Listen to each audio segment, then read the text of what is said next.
তোর বাপ দাদারাও গোল্লায়, তোরাও গোল্লায়, কি করেছে? এরপরে বাৎসরিক পূজা অনুষ্ঠানের দিন কিছু আগে দেখছেন না সরস্বতী, এটা বোধহয় হিন্দু ভাইদের বিদ্যার দেবী। এরা এক একজনের কাছে এক একটা জিনিস নিয়ে কাছে নিয়ে কি কঠিন না সহজ? সৌন্দর্যের জন্য এই মন্দিরে, খাদ্যের জন্য দুর্গার কাছে, ঝামেলা না? আমরা সব কিছুর জন্য একজনের কাছে যাই, তিনি কে? বাৎসরিক পূজা অনুষ্ঠানে সবাই ইব্রাহিমরে ধরছে, ইব্রাহিম চল আমরা পূজা দিতে যাব। সাইয়েদনা ইব্রাহিম ফানাযারা নাযরাতান ফিন নুজুম, তাকালেন আকাশে আর বললেন ইন্নী সাকিম, আমি যেতে পারবো না, আমি অসুস্থ। আমি কি আসলে সুস্থ ছিলেন? তো অসুস্থ বললেন কেন? কারণ অসুস্থতা দুই ধরনের, চিল্লায় বলেন, একটা শারীরিক আর একটা। সাইয়েদনা ইব্রাহিম মানসিকভাবে প্রচন্ড বিপর্যস্ত ছিলেন, অসুস্থ ছিলেন। এর কারণ গোটা উম্মত মূর্তির পূজা করে, এই দৃশ্য দেখে কোন নবী মানসিকভাবে সুস্থ থাকতে পারে? উনি বললেন আমি অসুস্থ, তোমরা যাও। সবাই বলল ঠিক আছে আমরা যাই। ইব্রাহিম তুই আমাদের ঘরের মূর্তিগুলারে পাহারা দে। মূর্তি পাহারাদার একজন ভালো লোক পাওয়া গেছে, মূর্তি পাহারা দেওয়ার জন্য ভালো একজন পাহারাদার পাওয়া গেছে। নাম কথা কোন? কথা বুঝতে কষ্ট হচ্ছে মনে হয়। মূর্তি পাহারা দেওয়ার জন্য কারে পাওয়া গেছে? সাইয়েদনা ইব্রাহিম কয় ঠিক আছে আজকে পাহারা দিমু, জন্মের পাহারা, যা তোরা দিতাছি, পাহারা দিতেছি যা। এইবার সাইয়েদনা ইব্রাহিম মূর্তির ঘরে ঢুকলেন, দেখেন কি সুন্দর কথোপকথন আল্লাহ তুলে ধরলেন। আল্লাহু আকবার। মূর্তির ঘরে, দেবীর ঘরে ঢুকে উনি ঘুরে ঘুরে তাকায়, দেখে একটা এমনি একটা ব্যাগ 14-15 হাত নিয়ে তাকায়। উনি সবগুলোর সামনে এভাবে তাকায়, দেখে একটা চেহারা, একটা হাতি গণেশ স্টাইলে, আরেকটা এরকম, আরেকটা নারী, আরেকটা বাঘের, আরেকটা তলোয়ার নিয়ে আইছি কোপায় ফেলায়। সবগুলোর সামনে যায়, যে যে দেখে আর অবাক হয় যে কত ধরনের খোদার কাছে এরা কত কিছু চায়। আর যে দেখে প্রত্যেকটার সামনে ডেজার্টস আইটেম, মিষ্টান্ন, এক একটার সামনে রসমালাই, এক একটার সামনে কালো জাম, লাল জাম, রসগোল্লা, চামচাম, দুধ মালাই, মালাই চপ আছে না? সাইয়েদনা ইব্রাহিম অবাক, কি রে এত মূর্তি, এত ডিজাইন, এত ভাবে আর অঙ্গভঙ্গি করে আছে, এত খাবার দেয়া, খায় না কেন? সাইয়েদনা ইব্রাহিম ভাবলেন মনে হয় নাগাল পাই না, আমি একটু তুইলা ধরি। উনি রসমালাইয়ের বাটিটা নিয়ে যেটা হা করে আছে ওইটার সামনে যায়, কয় খা। কি কয়? বানাই কইতেছি মনে হয়।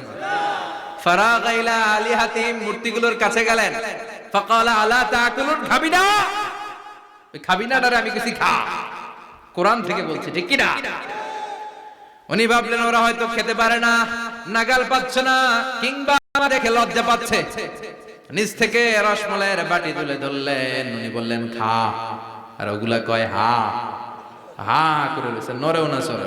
উনি মুখের সামনে তুলে ধরে বললেন আলা তাকুলুন, খা। সবগুলার সামনে গেলেন, খা খা, কেউ খায় না, ওগুলো হা করে আছে। সাইয়েদনা ইব্রাহিম বললেন খা, কেউ কথা কয় না। উনি বললেন খাবি না কেন? তাইলে কথা ক। এই যে কষ্ট করে উড়াইলি, মুখের সামনে দিলাম, খাবি না কেন? কথা বল। আলা তাকুলু, খাবি না কেন? কথা বল। মালাকুম লা তাতাকাল্লামুন, খাবি না কেন? মালাকুম লা তানতিকুন, হয় খা নয় কথা ক।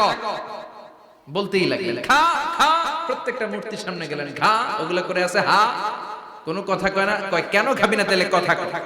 খায়ও না, কথাও কয় না। আপনার ছেলে বায়না ধরছে, আব্বা চানাচুর খাবো। কি খাবো? চানাচুর কিনে দিলেন, এই না চানাচুর। এখন চানাচুর খায় না। কিরে বাপ খাবি না কেন? কথাও কয় না, খায়ও না, কথাও কয় না। এখন বাকি আছে কোনটা? কথা কর। ফারাগা আলাইহিম দারবাম বিল ইয়ামিন, ডান হাতে কোপানো শুরু করলেন। ইচ্ছা মতো ঘুষি কিল মারতে মারতে মূর্তিগুলার সাইজ। ফারাগা আলাইহিম দারবাম বিল ইয়ামিন, এক একটা নবীর হাতে জান্নাতি শক্তি দিয়েছে কে? খা নাইলে কথা ক। খায় না, কথাও কয় না, বাকি আছে মাইর। মারতে শুরু করলেন, মারতে মারতে সব শেষ। তারপরে খুঁজে পেলেন একটা কুড়াল। কি পাইলেন? কুড়াল দিয়ে মারতে আরো সুবিধা, খালি এটারে এভাবে মারে, ওইভাবে মারে। মারতে মারতে যতগুলো মূর্তি ছিল সবগুলো মেরে বড় মূর্তিটার গায়ে মারতে যাবে, in the mean time stop, না এটারে মারো না। ফাজআলাহুম জুদাদান, সবগুলোর টুকরা টুকরা, ইল্লা কাবীর আল্লাহুম, বড়টা ছাড়া ওইটারে রেখে দিলেন। আর বুদ্ধি করে কুড়ালটারে বড়টার কাঁধে ঝুলাইয়া দিলে, বড় মূর্তিটার কাঁধের মধ্যে ঝুলাইয়া দিলেন। ঘটনাটা সুন্দর হয়েছে না? এখন কেমন যেন মনে হয় এটা কুপাইয়া দাঁড়া রয়েছে বাবার বেটার মতো। বড় পূজার শেষ, পূজার দিনক্ষণ শেষ, বিকেলবেলা পূজা মণ্ডপ থেকে রেখে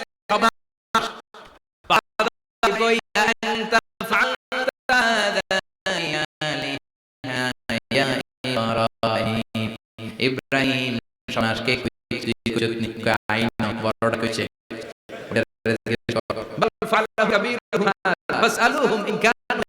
কোরআন থেকে বলছে ওই দেখ কান্দে, বড়টার কান্দে ওইটারে জিগা। সবাইকে খাইছে, সবাই বলে ইব্রাহিম তুমি কি জানো না এগুলো কথা বলে না? ইব্রাহিম বলে যে এটা কথা কয় না, ওইটার পূজা করস কেন? যেটা কথা বলে না, যেটা নিজেরাই নিজেদেরকে মায়ের থেকে বাঁচাতে পারে না, নিজেরাই নিজেদেরকে রক্ষা করতে পারে না, তোরে কিভাবে রক্ষা করবে? এগুলোর পূজা কেন করিস? ফাবুহিতাল্লাযী কাফার, কারো কোনো জবাব নাই, লা জবাব। সবাইকে ইব্রাহিম তুই বড্ড বেড়ে গিয়েছিস, তোরে নমরুদের কাছে নেওয়া হবে, রশি দিয়ে পেঁচিয়ে নমরুদের কাছে নেওয়া হবে। নমরুদের নাম শুনছেন? শোনেন নাই বোধহয়, শোনেন নাই? পৃথিবীতে 4 জন বাদশা ছিল যারা গোটা বিশ্বের বাদশা। গোটা বিশ্বের 2 জন কাফের, 2 জন মুমিন। মুসলমানের একজন হচ্ছে যুলকারনাইন, আরেকজন হচ্ছে সাইয়েদনা সুলাইমান। কাফেরের একজন হচ্ছে বাখতানাসার, আরেকজন হচ্ছে নমরুদ। এই নমরুদের কাছে নিয়ে যাও, রশি দিয়ে বেঁধে। এবার নমরুদের সাথে কি ডায়ালগ মারছে এটা তো আর কোরআনে নাই। কথা কও, এটাও আছে। নমরুদ বলে ইব্রাহিম শুনলাম তুমি নাকি আমাদের খোদাগুলোরে মারছো, তুমি নাকি কোন আল্লাহর ইবাদত করো, তুমি নাকি কোন নতুন রবের তথ্য নিয়ে আমাদের বাবেল নগরীতে আগমন করেছো। আমি ছাড়া কোনো খোদা আছে বলে তো আমি শুনি নাই। এই বাবেল নগরীতে আমি ছাড়া কোন খোদা আছে আজকে নতুন শুনলাম। কে তোমার খোদা? কি তার পাওয়া? এবার ডায়ালগ মারা শুরু করলেন সাইয়েদনা ইব্রাহিম। সাইয়েদনা ইব্রাহিম বললেন রব্বি আল্লাযী ইউহয়ী ওয়া ইউমীত, আমার রব এমন রব যিনি জীবন দেয় আবার মরণও দেয়। প্রথমটারে দিলাম মরণ, পরেরটারে দিলাম জীবন। তোমার রব যেরকম করে জীবন দেয় আর মৃত্যু দেয়, আমিও জীবন দেই, আমিও মৃত্যু দেই। চিল্লায় পড়েন নাউযুবিল্লাহ। সাইয়েদনা ইব্রাহিম বিপদে পড়ে গেলেন। তাই তো, আসলেই তো প্রথম লোকটারে মৃত্যু দিল, দেয় নাই? কথা কন, ছুরি মেরে রক্ত বের করে ওর মৃত্যু দেয় নাই? পরের লোকটারও একই ভাবে মৃত্যু দিতে যে সেখান থেকে বাঁচিয়ে জীবন দিল। ভেজাল আছে না নাই? এবার সাইয়েদনা ইব্রাহিম বলে ফাইন্নাল্লাহা ইয়াতি বিশ-শামসি মিনাল মাশরিকি ফাতি বিহা মিনাল মাগরিবি ফাবুহিতাল্লাযী কাফার। সাইয়েদনা ইব্রাহিম বললেন বুঝলাম তুমি আমার আল্লাহর মতো জীবন দাও, বুঝলাম তুমি আমার আল্লাহর মতো মরণ দাও, কিন্তু নমরুদ খেয়াল করে শোনো, আমার আল্লাহ প্রতিদিন সকাল বেলায় পূব আকাশ থেকে জল জলে সূর্যটা উঠায়। তোমার যদি এরকম কোন ক্ষমতা থাকে, তুমি আগামীকাল সকাল থেকে পূর্ব দিক থেকে সূর্য না উঠিয়ে পশ্চিম দিক থেকে সূর্যটা উঠাও। ফাবুহিতাল্লাযী কাফার। এবার ধরা গেছে, এবার জায়গার মধ্যে ধরা, একেবারে স্টপ, লা জবাব। নমরুদের মুখে কোনো জবাব নাই। এবার নমরুদের মেজাজ নরম নাকি গরম? কথা কয়। গরম মেজাজ নিয়ে কয় হাররিকু, এটারে আগুনে জ্বালা, এটারে আগুনে ফেল। নমরুদ বুঝে নাই যে আগুনের মালিক কে। বিশাল আগুনের কুণ্ডলি পাকিয়ে সাইয়েদনা ইব্রাহিমকে আগুনের মধ্যে ফেলে দেয়া হলো। হাতের মধ্যে রশি, পায়ের মধ্যে রশি, সারা দেহের মধ্যে রশি পেঁচিয়ে আগুনের কুণ্ডলিতে ফেলে দেয়া হলো। মুহূর্তের মধ্যে আগুনের প্রজ্বলন শক্তি ওই রশিগুলোকে জ্বালিয়ে পুড়িয়ে ছারখার করে দেয়, কিন্তু সাইয়েদনা ইব্রাহিমের দেহের একটা পশমও জ্বালায় না। যে রশি দিয়ে টাইট করে পাচ্ছে, ওনার দেহের সাথে লাগানো অ্যাটাচ করা রশি, ওই রশি জ্বলে যায়, কিন্তু সাইয়েদনা ইব্রাহিমের পশম জ্বলে না। চিল্লায় পড়েন আল্লাহু আকবার। আজ যদি তোমাদের মাঝে কেউ ইব্রাহিমের মতো ঈমান আনিতে পারো, ও অগ্নিকেও পুষ্প বলে পরিণত করিতে পারো। ঠিক কিনা? মুসার মতো ঈমান হলে রাস্তা হবে সাগর জলে, ইউসুফের মতো ঈমান হলে একে একে দরজা খোলে। সৈয়দনা ইব্রাহিমের মতন ঈমান যদি আজ থাকে বিদ্যমান, অগ্নিকুণ্ডে দেখতে পাবে খুবসুরতে ফুলবাগান। ঠিক কিনা? ওই ঈমানটা দরকার। ওই ঈমান যদি ঈমানের মতো হয়, আগুনের কুণ্ডুলকে ফুলবাগান বানিয়ে দিবে কে? সৈয়দনা ইব্রাহিম বসে রইলেন, নমরুদ কয় আরো আগুন জ্বালা, এলাকার বড় বড় গাছগুলো তক্তাগুলো কেটে আগুনের কুণ্ডলিতে ফেল। তক্তা লাকড়িগুলো আগুনের কুণ্ডলিতে ফেলা মাত্র দাউ দাউ করে লাকড়িগুলোকে তক্তাগুলোকে আগুন জ্বালিয়ে দেয়, কিন্তু সৈয়দনা ইব্রাহিমকে জ্বালায় না। সুবহানাল্লাহ। আগুনের মালিক কে? ওই আল্লাহ আজও আছে না নাই? তিনি আগুনকে অর্ডার করলেন, সৃষ্টির শুরু থেকে তোকে একটা ধর্ম দিয়েছি, সব জ্বালিয়ে দেয়া, পুড়িয়ে দেয়া। আজকে কয়েকদিনের জন্য তোর ধর্মটাকে আমি স্টপ করে দিলাম। চিল্লায় পড়েন আল্লাহু আকবার। قلنا يا نار كوني بردا وسلاما على إبراهيم। আল্লাহ বললেন আগুন খবরদার, আমার ইব্রাহিমের গায়ের যেন পশম না পুড়ে যায়, কারণ ইব্রাহিমের সন্তান হবে ইসমাইল, আর ওই ইসমাইলের বংশে আমি পাঠাবো আখিরি জামানার পয়গাম্বার। ইব্রাহিমের জন্য কিছু না হয়, কোন বারদা ঠান্ডা হয়ে যায়। কি হয়ে যায়? কিন্তু এত বেশি ঠান্ডা হবি না যাতে ইব্রাহিমের সর্দি না লেগে যায়। সুবহানাল্লাহ। আগুন বলে আপনি বললেন কুনি বারদা ঠান্ডা হ, আবার কোন এত ঠান্ডা হবে যাতে সর্দি না লাগে, কেমন ঠান্ডা হবো? আল্লাহ বললেন সালামান আলা ইব্রাহিম, সালাম হয়ে যা, শান্তির গুলবাগিচা হয়ে যা, এয়ার কন্ডিশন নাতিশীতোষ্ণ হয়ে যা। চিল্লায় পড়েন আল্লাহু আকবার। 40 দিন ছিলেন এই আগুনের কুণ্ডলিতে, কিচ্ছু হয় না। সুবহানাল্লাহ পড়বেন না? শেষ জীবনে উনি ওনার নাতিপুতিদের সাথে গল্পের সময় বলতেন যে আমার জীবনের সবচেয়ে আরামদায়ক সময় কাটিয়েছি আমি ইব্রাহিমের আগুনে, নমরুদের আগুনের কুণ্ডলীর ভেতরে গেছিলাম। এখন সুবহানাল্লাহ। তার মানে পুরো আগুনের কুণ্ডলীর এই গোলবাগিচা বানিয়ে দিয়েছে কে? ওনার জীবনের শ্রেষ্ঠ সময় নাকি সবচেয়ে আরামসে নাকি কাটিয়েছে এই আগুনের কুণ্ডলীর ভেতরে। চিল্লায় পড়েন আল্লাহু আকবার। এবার আল্লাহ ডেকে বলেন নমরুদ অনেক হয়েছে, আর না, অনেক চান্স তোমারে দিছি আমি, অনেক ছাড় দিছি, মাগার ছেড়ে দিব না। আল্লাহ কি দেয়? ছাড় দেয়, ছেড়ে দেয় না। মনে থাকবে? চিল্লায় বলেন তো আল্লাহ কি দেয়? কি দেয় না? নমরুদরে এতক্ষণ ধরে কি দিছে, কিন্তু কি আল্লাহ ছেড়ে দিবে? কথা বলেন। আল্লাহ বলে তোরে মারতে আমার কামান লাগবে না, গোলা লাগবে না, ফেরেশতা লাগবে না, তলোয়ার লাগবে না, নমরুদ তোরে মারবো আমি ল্যাংড়া মশা দিয়া। ফাআরসালাল্লাহু তাআলা বাউদা, আল বাউদাতু জুনদুম মিন জুনুদিল্লাহ। এই মশাগুলো আল্লাহর সৈনিক। কথা কর। এই মাছিগুলো আল্লাহর সৈনিক, এই সাপ আর ব্যাঙগুলো আল্লাহর সৈনিক, এই বাতাস আল্লাহর সৈনিক, এই মাটি আল্লাহর সৈনিক। মাটি যদি কাঁপাকাঁপি শুরু করে বসে থাকা যাবে? কথা কন। ভূমিকম্প হইলে সব দৌড়াদৌড়ি আছে না নাই? আগুন লাগলে দুর্ঘটনা আছে না নাই? বাতাস যদি 70 থেকে 80 কিলোমিটার বেগে ছুটে আসে,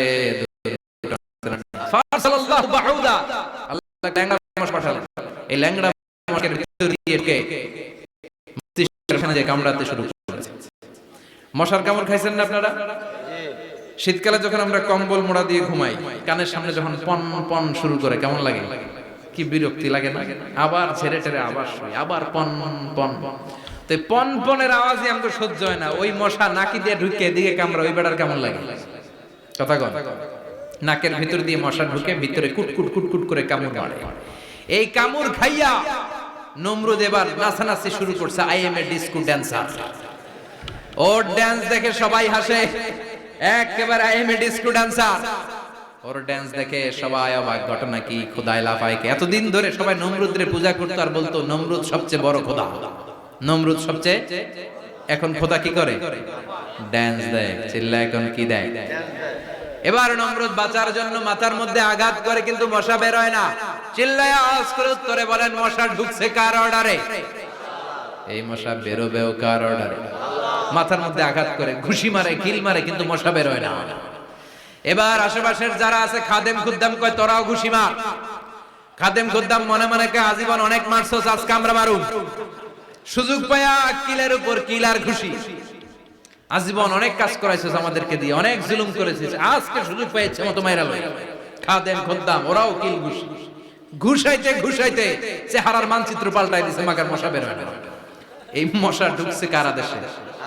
কথা কর। এই মশাটা যদি বেরোতে হয় অর্ডার লাগবে একজনের, চিৎকার করে বলেন তিনি কে? নিজেও মারে বেরোয় না, খাদেম খোদ্দামরা মাথার মধ্যে কিল ঘুষি মারে বেরোয় না। নমরুদ কয় এবার আমারে জোতা মার। কি মার? আমরা পরি প্লাস্টিকের জুতা, বাটার জুতা, অ্যাপেক্সের জুতা, আগে পড়তো খরমের জুতা। খরমের জুতা বানাই কি দিয়া? কথা কয়।